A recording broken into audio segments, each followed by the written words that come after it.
All right, guys, JD here. Let's talk about chocolate caramel puff pastry. Get yourself a sheet of puff pastry dough.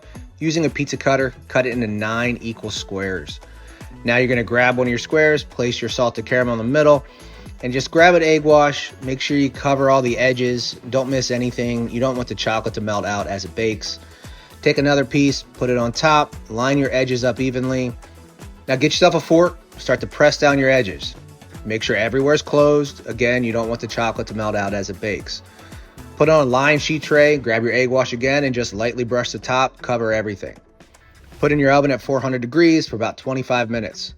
Now grab yourself whatever dipping sauce you want, honey, chocolate, salted caramel. I am using a salted caramel, works really good. Plate it up, drizzle with a little bit of chocolate, some brown sugar, powdered sugar, whatever you want to put on it. Now you've got a great dessert that goes with everything. Hope you guys enjoy.